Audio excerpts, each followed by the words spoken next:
Hi,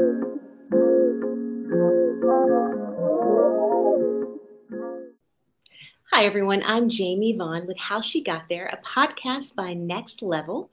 And I'm so excited today. We have with us the Senior Director of Product Management at DataStax. And I'm going to let her say her name because I do not want to mess it up. So tell everybody your name. Hello, everyone. I'm Nidhi Bhatnagar.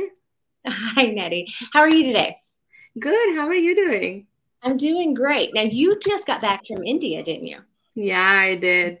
It was fabulous. Completely tell us, how long were you there? For like 4 weeks, and I haven't gone there since like COVID started. So it was like more than 2 years that I hadn't seen my family and friends. So it was a really nice, exciting time for me. So I want to hear about where you grew up. Can you tell us a little bit about that? Sure. I grew up in India, and I grew up in a small town in the northern state of India. My dad was an electrical engineer. He worked for a manufacturing plant, and we grew up in that environment. Once in a year, we would go with him, look at the plant and the machinery and stuff. It was quite fascinating. So yeah, that's where I grew up. So did you think you were going to go into technology, or did you have a completely different career path as a little girl? As little girl, it kept changing, right? My mom was a science teacher. And I saw her like dressing up every morning, going to school, and I thought that was really cool because all the kids really liked her, and I loved being with the kids and other people. I was always a very social person, so that's what I thought when I was a young kid. Then I had hobby of like cooking and baking. So that became my next prospect career, where I was like, okay, I want to be a chef. It's so exciting. I can create new recipes and experiment and cook. And as I grew up, went to high school, I realized that hobbies are different than your career. Like, I don't know if I can be cooking 12 hours a day. Would I be excited about that? Probably not.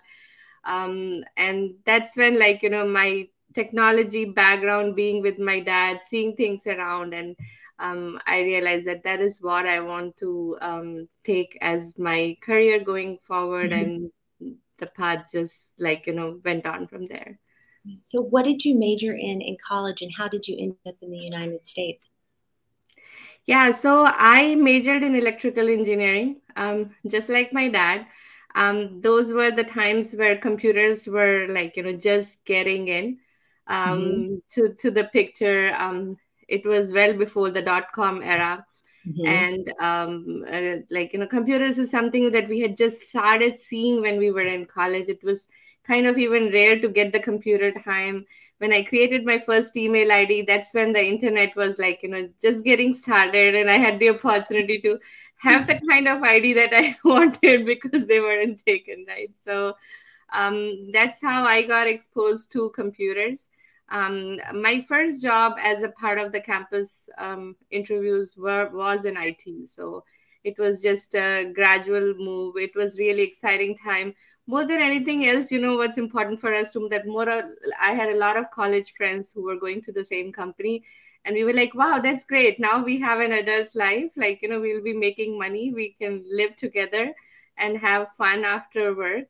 So it wasn't conscious move. It just happened. And but I really enjoyed doing that. The coding part of it, developing software, knowing how it relates to the real life of people was very exciting. And from there I got an opportunity to work for a startup in the US, and that's how my journey began, and moved on from there. Yeah. So tell us a little bit about your career. I know you've worked for some pretty great companies even before you were at DataStax. Yeah, absolutely. So, there is an interesting story I like to tell people, because what I have seen in the younger generations, like, especially during this COVID times, Mm-hmm. that the college was a little challenging, like getting into jobs got a little challenging. Of course, now that, like, it has boomed, the market has boomed, but the youngsters who were just getting out of college saw some frustration at different times. And that's why I like to share the story. So when I was going to start my job in the US in the first startup, I was offered a, like, very good salary, a very fancy like Java development work and salary.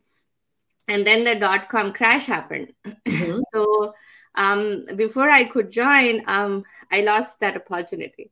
Oh, wow. um, yeah. And by the time, like, I had a permanent residency, and I was like, you know what, do you want me to just work? You don't have to pay me. And they were like, no, we cannot do that, we are not allowed to do that, but we can actually let you work as an intern if you want. You have just graduated, like, very recently from college. It was that 1 year time frame. And they were like, we can hire you as an intern. It was a really, really low pay, probably lower than, like, what other non-technical graduates could get working at other places. And I was like, yeah, it doesn't matter. And, like, just as long as you can hire me, I want to work. I did Mm-hmm. not have a prospect of knowing if this will go anywhere. Will I ever get a permanent job here? And at that time, I didn't care for the money. I was like, I really want to work. I want to learn, and I want to experience. I really believe in the technology that you guys are building, and I just want to be a part of it. And when I went as an intern, I didn't count my hours. Like, I said, don't worry, don't count my hours. As long as you don't mind me sitting in the office, I just want to be here. And Mm-hmm. like, I was at times the last person to go out because I was really excited about, like, the work that I was doing. And I did that for a few months. It just happened that IBM bought the company. 3 months later, they had the opportunity to hire me as a full-time person, put me back in the, like, the same salary and the position that they had offered me before, because they really liked the work that I was doing. And Mm-hmm. it came back on track. So, like, I really want to tell those youngsters that believe in yourself. Don't look at the short-term goals. Like, learn and thrive and be curious, to do your best, and the success will come to you for sure. Mm-hmm. So how did you end up at DataStax? So DataStax was also just a coincidence. It was like, the technology. So I worked for IBM for, like, really long time, for about Mm-hmm. 17, 18 years. It was a great journey. I learned through a lot of experiences, a lot of different products, a lot of different roles that I have done in it. And for the last few years, my roles have been very related to, like, being very close to the customers, and being very close to, like, the cloud computing and the SaaS technologies that we are building. And from a career standpoint, I mean, I had done a startup before, and then I had been for a larger organization, like, through the process and the technology and a broad range of experiences that I got there. And DataStax just happened. I wasn't looking out. Like, I had somebody reach out to me, Mm-hmm. because the work that I have been doing was very related to the technology. I talked to the team.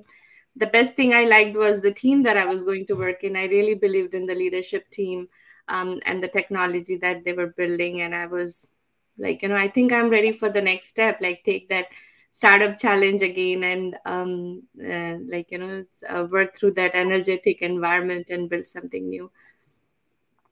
Do you have a specific work strategy that helps you get through the day with everything that you need to do, but also with your team? Like, do you have a Yeah. strategy like here's our day, here's our week, here's our month, here's our quarter?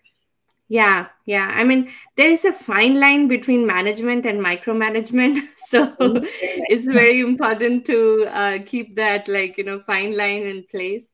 The strategy that helps me personally, because I deal with a lot of different types of challenges during the day, is to, like, have a clear mind in the morning, prioritize my day on, like, the things that are most important for me to handle during the day. because I really believe in that, like, rock, pebble, sand strategy for prioritization, that if you take care of your high priority items, the other things will fall in eventually. So, and so, yeah, that helps me prioritize my day. Working with the team, I really believe in, like, self-motivated, self-engaged people. I don't like to come in their way and just help them when they think that they need my help.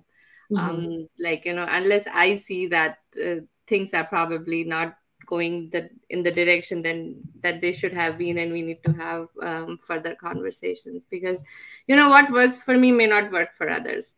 So I don't like to put my style into anybody's style of working. It's just whatever works for people. That's how they are most motivated and most productive as well. How do you think we should get more women involved in careers in STEM, computers, technologies? How do we inspire that, bolt of wanting to make that difference in that world? Yeah, yeah. And you know what? You brought a very interesting topic, because I'm going through that right now in my house. My daughter is a teenager and she's trying to make, like, decisions. And um, when I started talking to her about STEM and technology and what we do, she was like, "Mom, your job is very boring. All you do is sit in front of the computer the whole day, and I don't even know who all do you talk to. But I want to sit in my room and talk through the whole day." And it makes sense, right? I mean, these kids are young, and they want to see the world. They see fascination through the public life. I mean, computer technology typically is not a public life in terms of, like, it's not directly related to what they do on a day-to-day life. I mean, sometimes I tell them that, hey, Google that you use is technology, YouTube is technology, but still they're like, well, it's kind of boring. So I think that the important part of, like, bringing in technology is for our youngsters to see the interesting part of it, right, in their own world and in their own methods. So one of the things that I just recently did with her that really clicked, that let's look at some of the cool stuff that the technology and the research is doing. There's a lot of work done in the AI technology, virtual reality, Internet of Things, robotics, like, the latest robotics inventions, cloning. There's a lot of work done in cloning and the human cloning and things like that.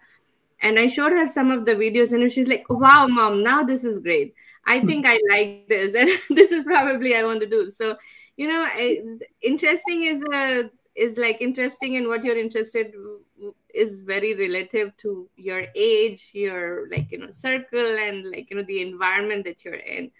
So I think if we can relate it to the world of the real people, of, like, how technology is solving their real day problems, like, what are the interesting stuff that in technology is bringing to them, that would be a good motivation.